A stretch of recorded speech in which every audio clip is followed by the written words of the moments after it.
ఏ వ్యాధికైనా కూడా కొంచెం life style modification ద్వారా తగ్గించుకోవచ్చు అనుకుంటారు కదా, సో దీనికి ఎట్లాంటి జాగ్రత్తలు తీసుకోవడం వల్ల దూరంగా ఉండొచ్చు ఈ వ్యాధి? అంటే రిస్క్ ఆఫ్ ట్రాన్స్మిషన్ అండి. ఫస్ట్ థింగ్ నేను ఇందాక 5 రూట్స్ చెప్పాను.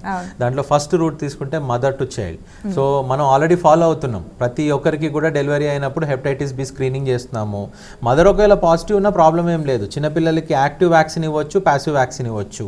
ఒక చిన్న ఇంజెక్షన్ ఇస్తే ఆటోమేటికలీ సెట్ అయిపోతుంది. అది మనకు గవర్నమెంట్లో ఫ్రీగా దొరుకుతుంది అండ్ ప్రైవేట్ హాస్పిటల్స్లో కూడా తక్కువ కాస్ట్కే దొరుకుతుంది. అండ్ సెకండ్ థింగ్ ఇంకొకటి ఏంటి అని అంటే సెక్స్ ట్రాన్స్మిషన్. సో సెక్షువల్ ట్రాన్స్మిషన్కి ప్రొటెక్టెడ్ సెక్స్ అనేది చేయాలి. అంటే especially with when you're have multiple partners protected sex అనేది ఉండాలి. థర్డ్ థింగ్ ఏంటనంటే నేను అన్నట్టుగా ఇందాక షేవింగ్ బ్లేడ్స్కి కానీ లేకపోతే హెయిర్ కట్కి కానీ మన కిట్స్, మన సెల్ఫ్ గ్రూమింగ్ కిట్స్ అనేటివి మనకుంటే దట్ ఈస్ ఆల్వేస్ బెటర్. అంటే ఒకరు యూజ్ చేయకుండా that is one way of preventing ఇది. అండ్ ఇంకొకటి ఏంటంటే టాటూయింగ్. అంటే టాటూయింగ్ అనేది ఏంటనంటే it may be a fashion, కాకపోతే it has got lot of factors. So avoid tattooing అనేది నేను ఐ సజెస్ట్ దట్ అండి.